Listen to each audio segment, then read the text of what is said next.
अभी हमने अपनी स्क्रीन पर क्या देखा? जो हमारी स्क्रीन पर आया था उसका मतलब क्या था, और वो 3 लाइन में से 2 लाइन लगभग सेम क्यों थी? क्या तुम्हें उस चीज़ का डिफरेंस पता है? हमें वो दोनों लाइन हो सकता है सेम लगी हो, पर पाइथन के लिए वो बिल्कुल डिफरेंट थी। और अगर तुम्हें ये डिफरेंस समझ में नहीं आए तो हो सकता है आगे जाके इस छोटी सी मिस्टेक की वजह से तुम्हारा पूरा कोड ही खराब हो जाए। तो भाई ये सब होने से रोकने के लिए हमें सिर्फ वेरिएबल्स को डेटा टाइप से नहीं, हमें पहले देखना पड़ेगा कि भाई पाइथन इंफॉर्मेशन और डेटा को किस नजरिए से देखता है। तो सबसे पहले हमें जाना पड़ेगा कंप्यूटर की मेमोरी में। तो जैसे ही हम कंप्यूटर की मेमोरी के अंदर घुसते हैं तो हमें दिख रहा है कि भाई यहाँ पर बहुत सारे छोटे छोटे बॉक्सेस है। हम इसको कनेक्ट कर सकते हैं एक कॉलोनी की तरह, कि भाई एक बहुत बड़ी कॉलोनी, उसमें बहुत सारे घर है और ये छोटे छोटे बॉक्सेस कुछ भी नहीं, घर है जहाँ पर हम डेटा स्टोर करते हैं। जैसे हम घर में रहते हैं सेम वैसे ही इन छोटे छोटे बॉक्सेस में हम अपने डेटा या इंफॉर्मेशन को स्टोर करते हैं। यानी कि तुम्हारा जो भी डेटा होता है जो तुम सेव करते हो वो इन छोटे छोटे बॉक्सेस में ही सेव होता है।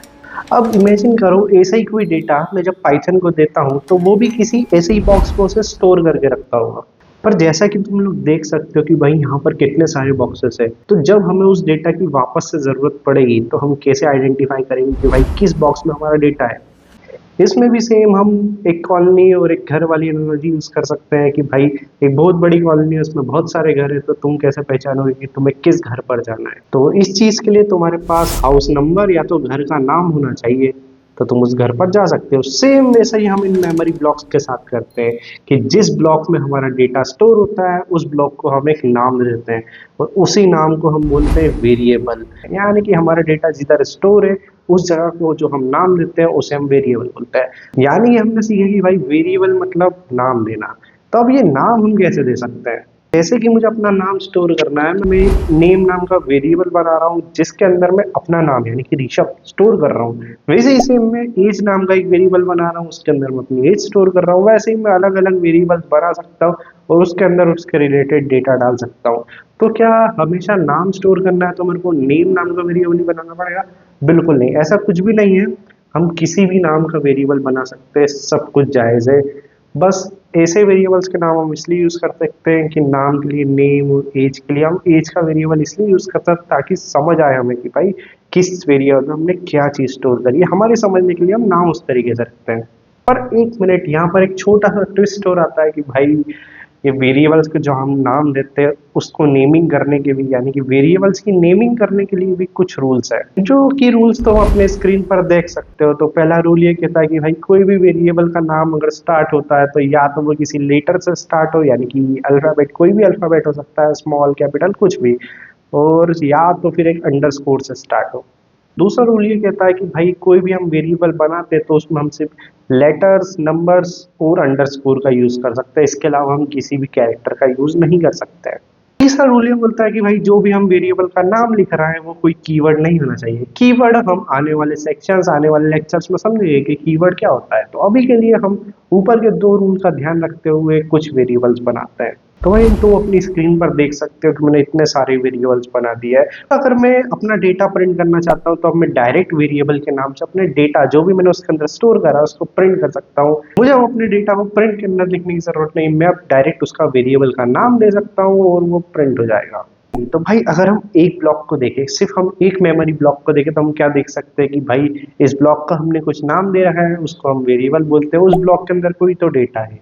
तो भाई जो भी हम डेटा इस ब्लॉक में डालते हैं उसका कोई ना कोई टाइप होता है और उसी चीज को हम डेटा टाइप बोलते हैं।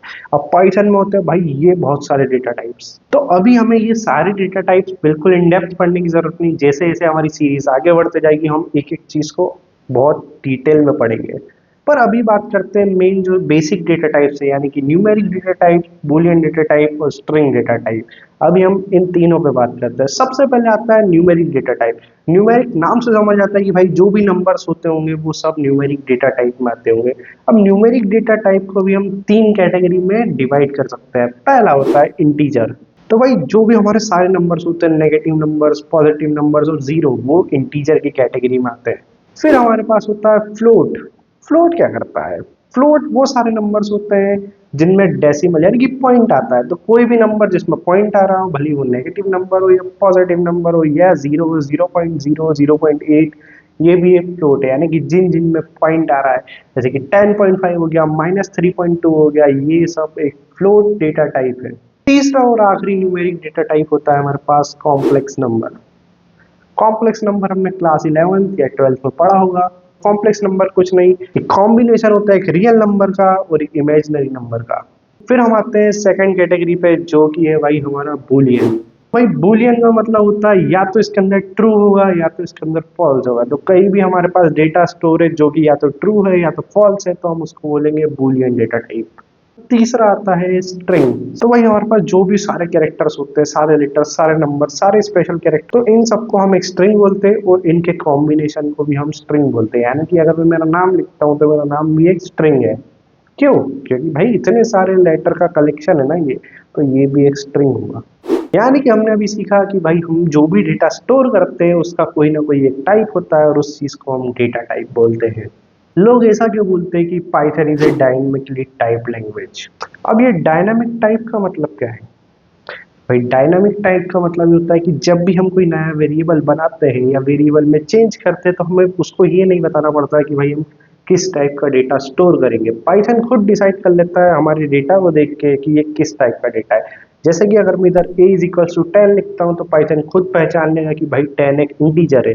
फिर अगर मैं एक ही वैल्यू चेंज करता हूँ, a इज इक्वल्स टू 10.5 लिखता हूँ, तो पाइथन खुद ब खुद उसको चेंज कर देगा इंटीजर से फ्लोट में। यानी कि पाइथन इतना समझदार है कि वो खुद चेक कर लेता है कि भाई कौन सा डेटा टाइप है, अपने हिसाब से खुद चेक करेगा। इसलिए पाइथन को एक डायनेमिकली टाइप लैंग्वेज कहा गया है। अब ये डायनेमिकली टाइप लैंग्वेज है, तो इसके साथ एक प्रॉब्लम और आती है कि अगर हमारे पास कोई वेरिएबल है और हमें नहीं पता कि भाई उस वेरिएबल के अंदर कौन सा डेटा या कैसा डेटा स्टोर है, तो हम कैसे पता करेंगे कि उस डेटा का डेटा टाइप क्या है? और क्योंकि पाइथन एक बहुत ही एडवांस लैंग्वेज है, तो उसने इस प्रॉब्लम का सॉल्यूशन भी पहले से ही बना रखा है, जिसको हम बोलते हैं टाइप फंक्शन। तो जो भी वेरिएबल का हमें टाइप देखना है, डेटा टाइप देखना है, सिंपली हम उस वेरिएबल को इस टाइप फंक्शन में पास कर देंगे, यानी कि इस टाइप फंक्शन के अंदर लिख देंगे, और जब हम उसे प्रिंट करेंगे तो हमें उसका टाइप पता चल जाएगा। आज हमने बिल्कुल बेसिक देखा कि भाई वेरिएबल्स क्या होते हैं, डेटा टाइप्स क्या होते हैं। लेक्चर अभी खत्म नहीं हुआ है, तुम्हारी स्क्रीन पर अभी कुछ क्वेश्चंस आएंगे, तो उन क्वेश्चंस को सॉल्व करने की कोशिश करो, उनका आंसर देने की कोशिश करो और एक कमेंट में लिख दो भाई कि उनका आंसर क्या है। और हाँ, एक बात और भाई, अगला लेक्चर आने वाला है ऑपरेटर्स पे। ऑपरेटर्स प्रोग्रामिंग की दुनिया में बहुत ही इंपॉर्टेंट टॉपिक है, one of the important topic है, क्योंकि अब हम जो भी पढ़ने वाले हैं आगे, वो सब ऑपरेटर्स के आसपास ही घूमेगा। जल्दी से पहले तो इस वीडियो को लाइक कर दो, चैनल को सब्सक्राइब कर दो, ताकि तुम ऑपरेटर का अगला लेक्चर मिस नहीं जाना। तो सब्सक्राइब करो भाई। तब तक के लिए बाय बाय।